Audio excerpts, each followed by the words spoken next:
Sembang-sembang, simak. Borak santai memang kelas. Cerita hangat, info deras. Sembang-sembang, simak. Selamat datang semua sekali. Mari duduk, jom kita sembang sini. Topik best, cerita sana sini. Sembang-sembang sampai puas hati. Assalamualaikum dan selamat sejahtera. Selamat datang ke Sembang-Sembang Srimas.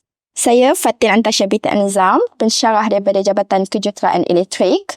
Hari ini akan membincangkan sebuah topik yang agak relevan dan sangat penting untuk pelajar-pelajar politeknik, iaitu kerjaya dan peluang masa depan graduan politeknik, khususnya Jabatan Kejuruteraan Elektrik. So, pada hari ini kita akan menelusuri pelbagai pilihan kerjaya yang ada, bagaimana bersedia menghadapi cabaran dunia pekerjaan serta mendapatkan pandangan daripada yang bakar ataupun pensyarah kita sendiri. So, pada hari ini kita sangat beruntung kerana kita bersama dengan Tuan Sofwan bin Ramli, Ketua Jabatan Kejuruteraan Elektrik, yang akan berkongsi pengalaman dan pandangan beliau. Terima kasih kerana bersama kami pada hari ini. Tuan Sofwan, boleh Tuan perkenalkan sedikit diri latar belakang Puan sepanjang menjadi pensyarah di sini. Mas sekali saya ucapkan terima kasih kepada Puan Tasha dan Sembang Srimas, Sembang Srimas. Sudi untuk menjemput kali ini sesi Jabatan Elektrik. Jadi berkenaan dengan apa pertanyaan daripada Puan Tasha. Pengalaman sedikit latar belakang saya, kita bermula dengan pendidikan. Saya selepas tamat SPM, saya menyambung pengajian di PKI Ijazah Sarjana Muda di Kukuh. Kata saya pernah dengar Kukuh? Jadi permulaan dia Kukuh College Universiti Kejuruteraan Utara Malaysia. Jadi pada tahun 2024. Kemudian selepas 2 tahun dinamakan semula. Kukuh menjadi nama Unimed University of Perlis. Jadi di situ saya mengambil jurusan Ijazah Sarjana Muda Mikroelektronik. So, pada masa itu 2024, kursus mikroelektronik itu antara yang pioneer. Pioneer maksudnya di dalam Malaysia ni Unimed ataupun ada Kukuh yang mula menawarkan program tersebut, mikroelektronik. Kemudian setelah tamat Ijazah Sarjana Muda, saya dapat tawaran pekerjaan di industri. Jadi 2008 saya bermula di Telecom Research, TM Research and Development, Telecommunication Research and Development. Pada permulaan tu di UPM Supply. Kemudian pada tahun 2009 Min tempat ibu pejabat HQ yang baru di Cyber Jaya pindah ke sana. Pada 2009. Dan setahun di situ saya dapat tawaran ke Gumut. Sekarang gasi yang kedua saya untuk posted level syariah. Sebagai weapon electronic engineer. Sudah shipbuilding lah pada masa tu. Tak sampai setahun, sudah berhujung 2009, September 2009 sehingga ke Mac 2010. Di Lumut Perak. Kemudian saya dapat tawaran pekerjaan di Polimas. Tambah di Polimas. Ya, di Polimas. Okey. Saya bermula 1 Mac 2010. Hinggalah sekarang ni lah. Dan ditempatkan di Jabatan. Itulah semua sedikit lah. Sangat banyak pengalaman tu sangat hebat daripada segi industri dan jadi seorang pendidik dan menjadi pendidik pun agak lama tempoh masa tersebut. Jadi sebagai seorang pensyarah ada juga yang banyak pengalaman dekat dalam bidang industri ni. Apa pada pendapat Cik Sofwan, apa pilihan kerja yang paling popular di kalangan graduan politeknik khususnya di Jabatan Kejuruteraan Elektrik? Okey, kita tengok sekarang ni trend semasa permintaan peluang pekerjaan. Okey, kalau lepasan kita fokus ke bidang elektrik lah. Okey, jadi peluang pekerjaan pertama sekali adalah penolong jurutera. Okey, ataupun kita kata technician, juruteknik. Itu yang memang permintaan tertinggi lah. Okey, keluaran daripada Jabatan Kejuruteraan Elektrik. So kita ada 3 bidang. Kan, kejuruteraan elektrik kuasa, kemudian yang kedua kejuruteraan elektrik dan elektronik, dan yang ketiga adalah kejuruteraan elektronik komunikasi. Okey, jadi permintaan yang pertama kita memang kursus perdana kita adalah bidang elektrik kuasa. Okey, di mana kita 90% kita supply, maksudnya kita membekalkan tenaga separa separa mahir, okey, ke industri yang berkaitan dengan industri elektrikal. Okey, antara contoh dia TMB lah. Okey, TMB, Tenaga Nasional Berhad, dan juga di bawah sak-sak kontraktor TMB. Okey, dalam masa yang sama kerajaan pejabat awam. Okey, graduan kita banyak ke JKR. Okey, maksudnya JKR yang bidang elektrik. Okey, juga ke kementerian-kementerian yang ada melibatkan bangunan dan sebagainya, yang ada unit penyelenggaraan. Okey, unit pembangunan dan penyelenggaraan. Okey, jadi yang pertama graduan kita lebih kepada bidang elektrikal kuasa. Okey, dan yang kedua peluang juga terbuka untuk pelajar-pelajar pasal elektrik dan elektronik. Okey, dalam masa yang sama kita tengok trend sekarang ni di industri kita nak semua lebih kepada automation ataupun automatik, kan, automasi, automatik, semuanya nak di hujung jari, semuanya nak guna mesin. Jadi graduan dalam bidang elektrik dan elektronik terutamanya, banyak akan mencukupkan peluang pekerjaan di industri bidang semikonduktor, kan, terutama contoh seperti di Kulim High Tech. Di Kulim, Kuliah High Tech Park di Kulim, ni di zon utara. Kan, kemudian di zon industri bebas di Pulau Pinang, bayang lepas.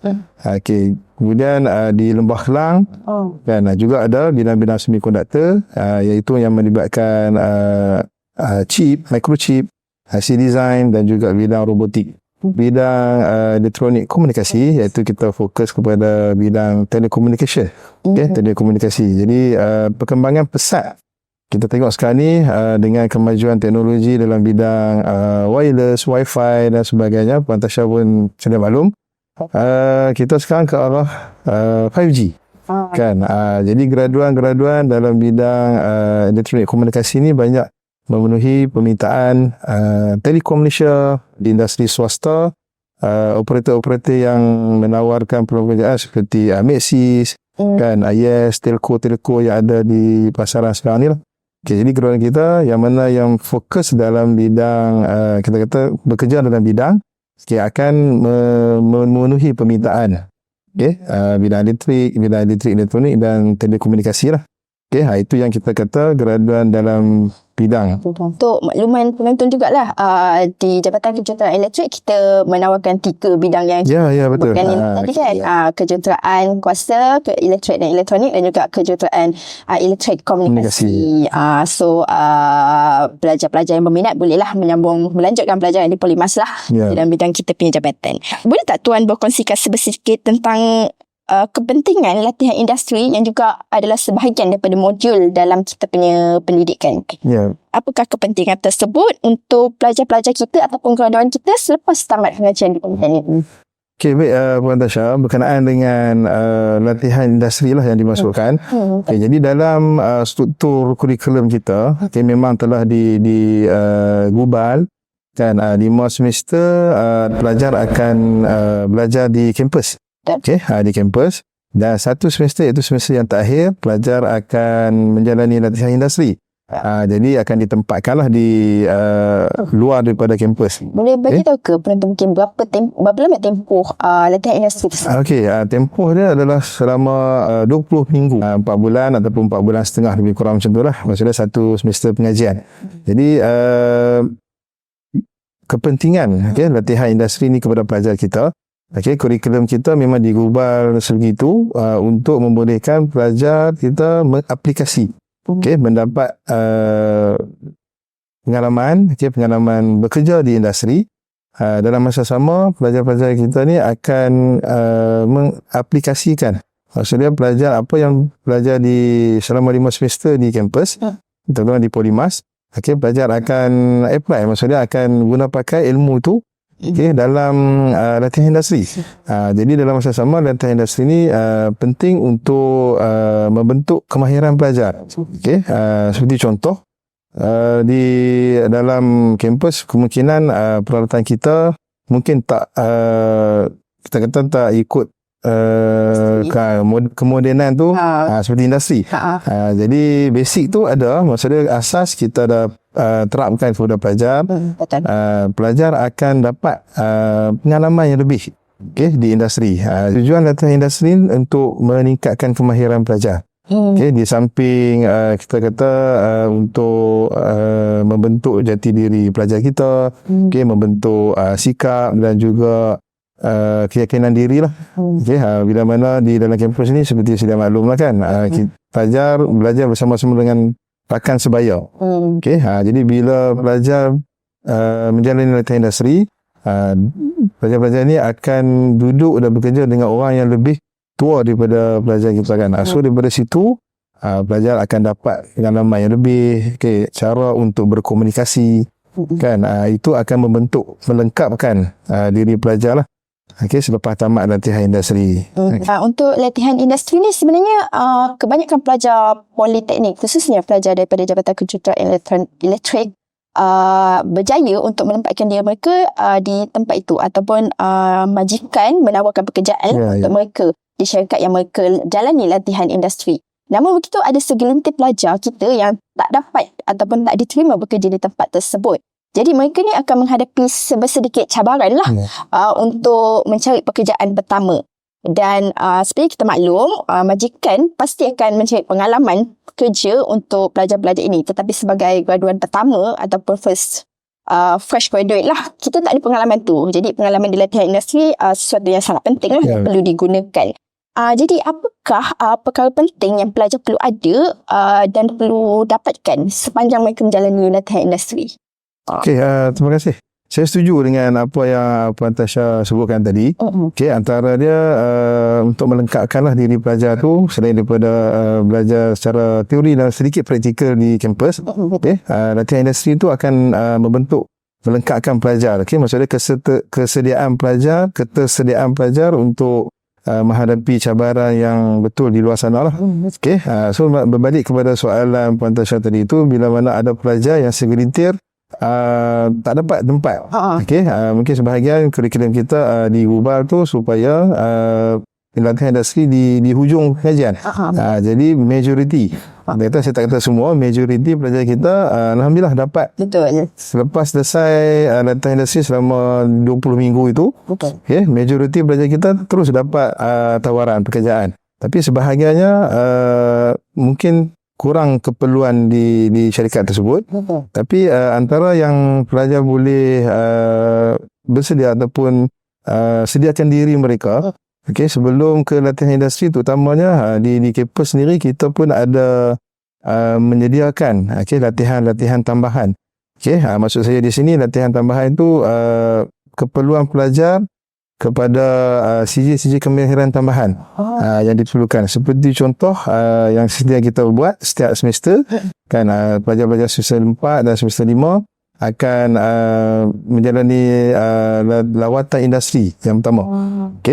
Selain daripada itu, kita juga ada buat kursus-kursus pensijilan profesional ataupun sijil kemahiran kompetensi. Cik Puan sharekan sikit kompetensi yang pernah dijalankan di jabatan kita.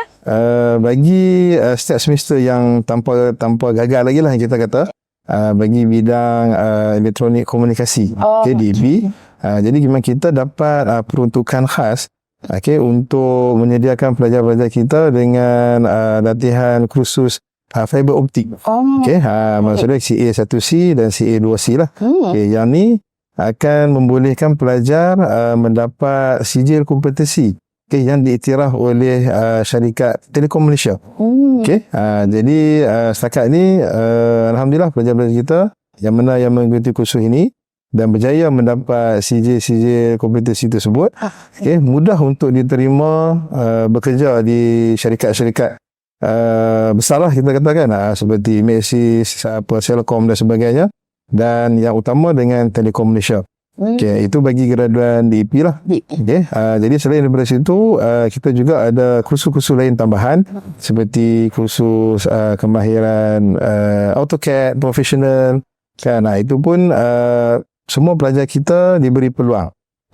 Maksudnya sijil AutoCAD ni dapat kita kata added value lah. Nilai tambah kepada pelajar kita lah graduan. So bila mana pelajar ada sijil-sijil kemahiran ini, itu juga akan membantu pelajar untuk mudah untuk mendapat pekerjaan di luar sana lah. Selain daripada kita kata pengalaman menjalani latihan industri tadi itu. Menarik perkongsian yang diberikan oleh Tuan Sofwan sebentar tadi berkaitan dengan AutoCAD. Tapi kita berehat sebentar, kita akan sambung selepas ini. Dan semula dalam sembang-sembang Srimas bersama Ketua Jabatan Kejuruteraan Elektrik, Tuan Sofwan bin Hafiz. So tadi Tuan Sofwan ada sebutkan beberapa kursus-kursus kompetensi yang dianjurkan oleh Jabatan Kejuruteraan Elektrik. Dan sangat menarik apabila Cik Sofwan juga ada sebut tentang AutoCAD. Yang mana sebenarnya belajar kita belajar AutoCAD semasa mereka di semester 3. Dan berhadiah lagi khusus kompetensi AutoCAD. So, pelajar akan graduate dengan pengalaman yang sangat tinggi lah sebenarnya kan. Jadi, untuk meneruskan lagi kita punya sembang kali ini, saya nak tanya sedikit. Apakah cabaran yang dihadapi oleh pelajar-pelajar politeknik ni untuk mencari pekerjaan pertama mereka? Dan mungkin Cik Sofwan boleh sharekan juga cara untuk mereka mengatasi cabaran tersebut. Berbalik kepada perbincangan kita tadi lah berkenaan dengan persediaan yang disediakan oleh pihak JKE Polimas. Antara yang saya sebutkan tadi itu kursus-kursus persijilan profesional, kursus persijilan kemahiran kompetensi. Jadi kursus-kursus ini sebenarnya adalah menjadi nilai tambah kepada pelajar-pelajar kita lah. Untuk menjawab soalan Puan Tasha tadi itu berkenaan dengan cabaran untuk mendapat pekerjaan yang pertama. Saya tak nafikan lah. Sekarang ni kalau kita tengok statistik pun, tahap kebolehpasaran ataupun kita kata peluang pekerjaan di luar sana lah. Peluang ini ataupun isu ini menjadi isu semasa mana-mana institusi pengajian. Bukan kata di politeknik saja. Tapi mengikut kita punya statistik graduate employability GE, Polimas adalah antara yang tertinggi boleh kita banggakan, iaitu 97%. Sangat tinggi. Sangat tinggi. Jadi bermaksud hanya 3% saja pelajar-pelajar kita ni yang kita kata tidak mendapat pekerjaan dalam masa yang singkat selepas tamat pengajian. Ada di antara 3% ni kita kata terlibat dalam bidang usahawan, ataupun menunggu penempatan untuk sambung pengajian. Jadi antara faktor yang saya nampak lah pengalaman yang selama saya dalam industri pendidikan ni, industri pendidikan, persaingan yang sengit. Maksudnya persaingan yang sengit ni, kita pun selain daripada IPTA, kita juga ada IPTS yang menawarkan kursus ataupun program yang bidang yang sama dengan program di Politeknik, iaitu di JKE Polimas lah. Jadi persaingan sengit ni sebenarnya satu yang kalau kita ambil dari sudut yang positif, dia menjadi cabaran yang baik untuk pelajar kita lah. Maksud dia supaya tidak terlalu selesa semasa di kampus. Jadi ini bila kita ada statistik ni, kita menunjukkan kepada pelajar-pelajar kita lah, daripada masa ke semasa, graduan yang perlu pelajar-pelajar kita ni bersaing di luar sana apabila tahun yang sama bergraduasi. Boleh kata hampir 1,000 ke 2,000 graduan yang sama di bidang pengajian. Jadi untuk mengatasi masalah inilah apa yang disediakan oleh JKE Polimas, kita menyediakan graduan kita dengan kursus-kursus tambahan seperti yang saya sebutkan tadi itulah. Okey, supaya kita kata kalau dari segi akademik pencapaian mungkin sama. Kan maksudnya graduan kita ada yang bergradasi dengan 3 point. rata nilai mata dia 3.5 ke atas, sama dengan IPTS. Cuma apa yang membezakan pelajar kita ni cara untuk mereka menghadapi dunia pekerjaan, okey, dengan adanya pengalaman industri dan juga sijil-sijil tambahan seperti yang saya sebutkan tadi itulah. Okey, bukan terhenti di situ. Pelajar-pelajar ini juga sentiasa dipantau walaupun tamat pengajian mereka, masih lagi dipantau oleh kita kata unit pengesanan graduan. Okey, ini yang sentiasa setiap minggu, setiap bulan ada pensyarah yang memantau. Okey, di mana keberadaan pelajar-pelajar kita lah. Okey, itu bagi faktor utama persaingan sengit. Okey, yang kedua, apa yang saya nampak, mungkin juga pelajar kita ni kurang matang dari segi aspek kerohanian, aspek insaniah. Okay, terima kasih Puan Tasha. Okay, aspek dari segi insaniah, contoh kita kata dari segi komunikasi, maksudnya kurang keyakinan untuk berkomunikasi dengan pihak luar. Okey, seperti saya maklumlah, apabila pelajar ni ingin memohon pekerjaan, pelajar-pelajar perlu menghadapi sesi temu duga. Kan, lepas tu mungkin ada juga yang melibatkan ujian dan sebagainya lah. Tapi banyak yang saya dapat maklum balas, pelajar-pelajar ni agak gugup, okey, apabila menghadapi sesi temu duga. Okey, jadi apa yang pihak Polimas buat, okey, kita juga ada sediakan ataupun ada anjurkan Carnival Kerjaya, okey, untuk pelajar-pelajar semester 5 menyesuaikan diri mereka untuk menghadapi situasi temu duga bersama dengan industri. Okey, itu yang pertama. Kemudian setiap latihan amali, okey, latihan amali untuk membentuk kita kata sifat teamwork, okey, ataupun bekerja dalam pasukan. Jadi kita terapkan dalam latihan amali kita lah. Okey, di dalam kelas, maksudnya pelajar akan bekerjasama, okey, menyelesaikan tugasan yang diberikan dalam latihan amali bersama 2 ataupun 3 orang. Jadi di situ pensyarah boleh terapkan aspek bekerjasama, okey, teamwork lah kita katakan, bekerja dalam pasukan, dan inilah yang akan membentuk jati diri pelajar supaya apabila bekerja nanti mereka mudah untuk menyesuaikan dirilah dengan kita kata cabaran di industri nanti. Okey, itu yang saya boleh kongsikan lah. Betul, cabaran tadi betul lah, seperti kemahiran insania tu. So mungkin pelajar-pelajar kita ataupun graduan daripada Jabatan Kejuruteraan Elektrik boleh gunakan apa yang Tuan Sofwan sampaikan ni lah untuk diorang atasi cabaran tersebut.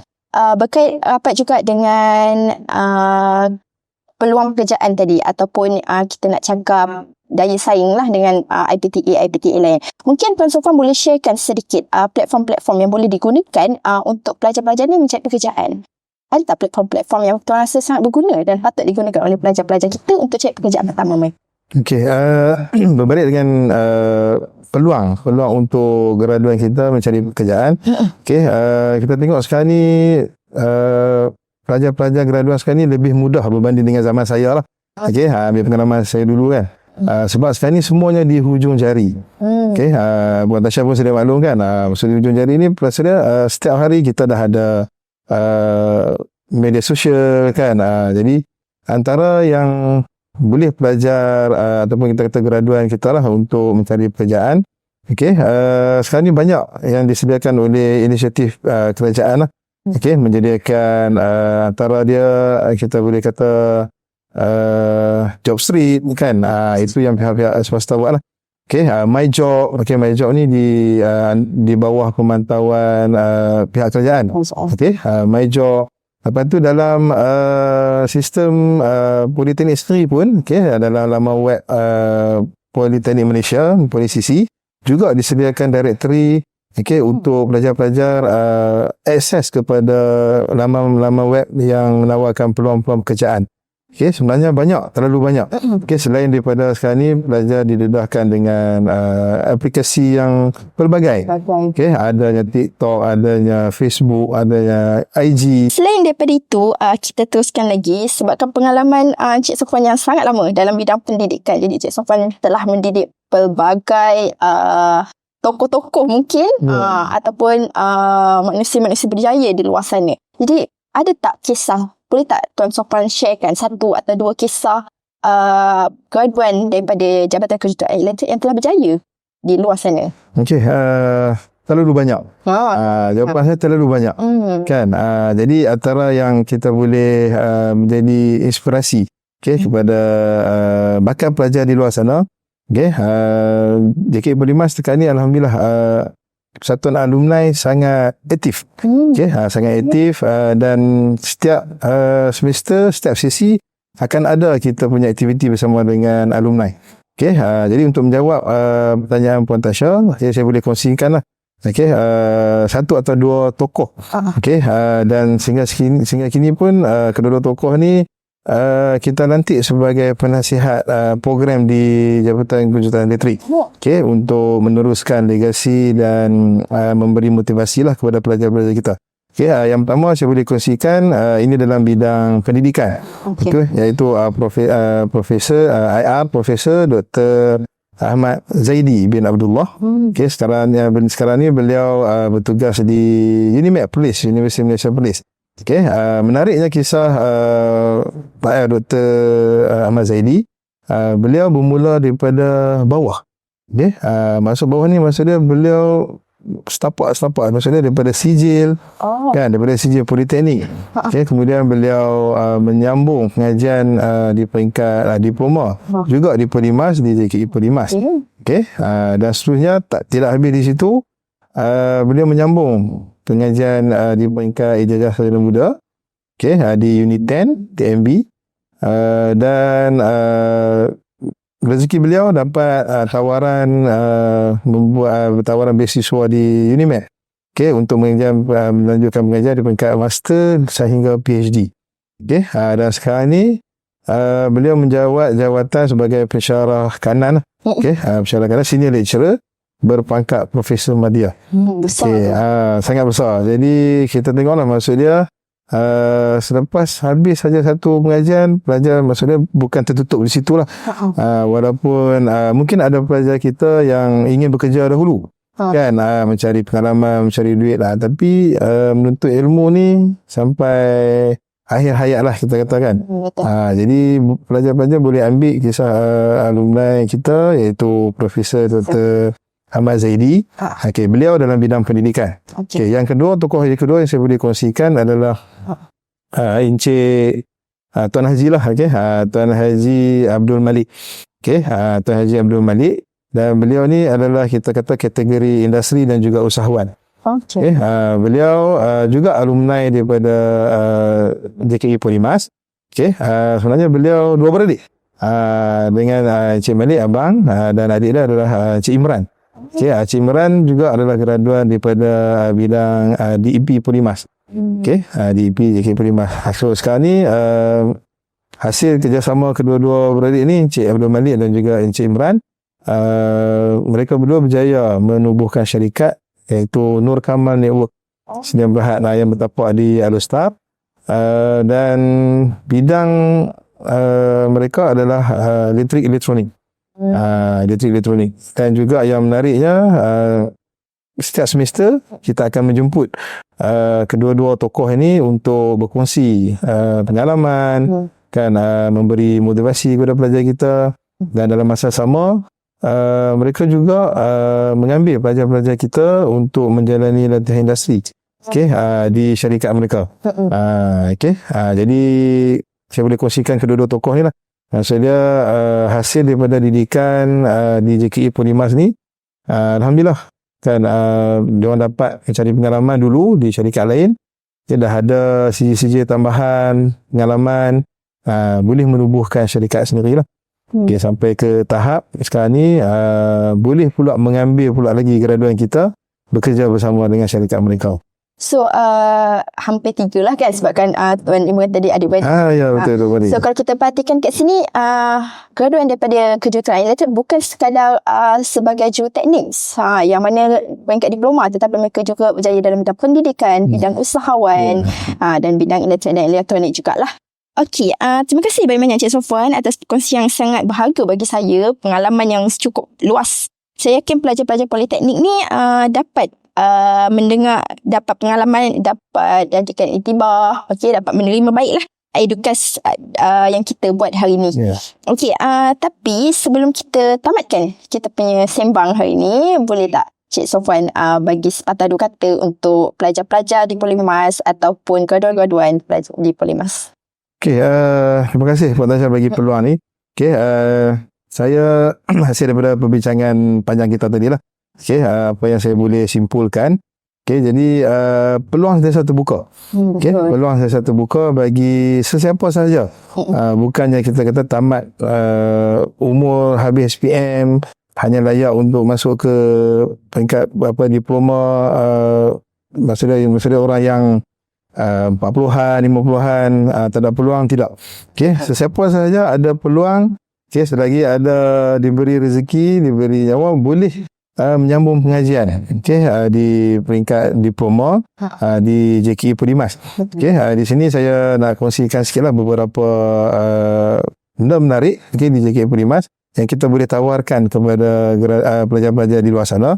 Kita di sini ada 3 kursus utama, iaitu program pertama adalah diploma kejuruteraan elektrik. Yang ni yang saya sebutkan tadi, yang fokus kepada kuasa power.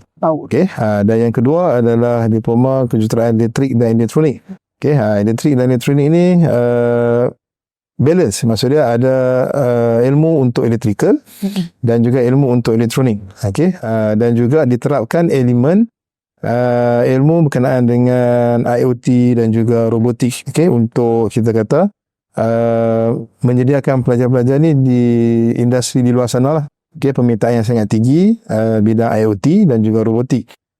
Dan program yang ketiga yang kita ada adalah diploma elektronik komunikasi, iaitu lebih kepada telekomunikasi lah. Yang ini untuk kita kata lebih kepada rangkaian-rangkaian telefon mudah alih, kita ada wireless kan, untuk antena dan sebagainya. Jadi pelajar di luar sana boleh menyambung pengajian. Syarat-syarat pengajian boleh rujuk dalam laman web Polimas, ataupun kita kata sekarang ni boleh ke laman web Polis CC. Pelajar boleh akses di situ, hanya masukkan nombor kad pengenalan. Lepas tu boleh semak kelayakan untuk program-program yang kita ada lah. Jadi keutamaan saya ingin iklankan di sini untuk mengajak ramai-ramai lah pelajar di luar sana memohon untuk menyambung pengajian di JKE Polimas. Selain daripada pensyarah-pensyarah yang berpengalaman, kita juga ada kemudahan peralatan yang mencukupi. Dan juga bagi pelajar-pelajar yang jauh, jangan risau. Kita juga menyediakan kemudahan asrama untuk pelajar-pelajar yang bukan dalam sekitar Jitra. Jadi ambillah peluang ini. Sentiasa terbuka. Pelajar-pelajar boleh menghubungi Jabatan Hak Ehwal Pelajar untuk menyambung pengajian untuk khususnya di Jabatan Kejuruteraan Elektrik Polimas. Sekian daripada saya dulu. Terima kasih Puan Tasha. Untuk pelajar-pelajar di luar sana yang tak tahu nak sambung belajar di mana, ayuh sama-sama sertai Jabatan Kejuruteraan Elektrik Polimas. Dengan kita ada Tuan KJ kita, ketua jabatan yang sangat baik, yang sangat memberi sokongan kepada pelajar maupun pensyarah. Terima kasih sekali lagi kepada Tuan Sofwan. Terima kasih kepada semua pendengar kita pada hari ini. Jangan lupa untuk mengikuti episod yang akan datang dengan jabatan besar di Polimas ini. Semoga berjumpa lagi di akan datang. Assalamualaikum. Sembang, sembang.